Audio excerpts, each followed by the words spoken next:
is Zoric. I'm a jeweller in Boston, in the local Boston region from Geograph Marina. And essentially what I do is I do lost wax casting. Lost wax casting is a form of jewellery where you essentially create these little wax rings and you cast them essentially in the silver platform by essentially embezzling it in sediment and then burning the wax out, creating a deposit which you fill with silver. So it's quite an interesting process, and it allows for a lot of fine details and essentially artistry that you might miss in regular forge work. So yeah. So yeah, this is one of my pieces. This was one of the original pieces, essentially.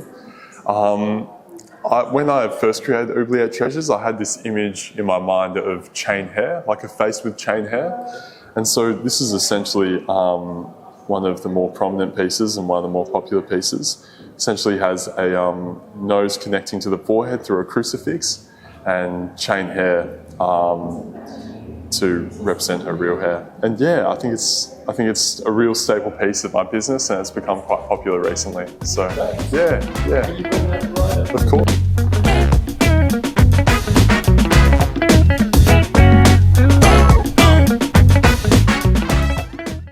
So this is another one of the more prominent pieces, one of the hand rings. I think it's a really prominent piece just because people really like the concept design for it. I don't know why. It's quite a I guess intuitive design, but for some reason people haven't done it yet. So yeah, it's become one of the more staple pieces of my business as well. I put it on the forefront essentially of a lot of my images, and yeah, it's a real style. People just absolutely love it. So yeah.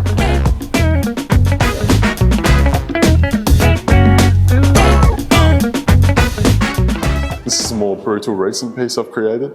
It's essentially just very rough, essentially what I was inspired by originally was a man called Lee Brennan, and he creates very brutal, very simple steel pieces.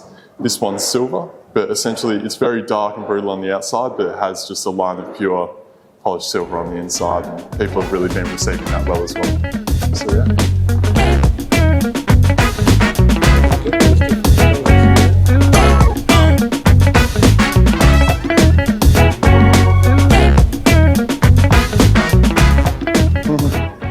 So these have become more prominent in recent times as well. It was a ring I created originally for my mother, and it's become really popular. It's just beaten silver, very thick band, and yeah, it's very conventional in design, and just more all around attractive for the average buyer.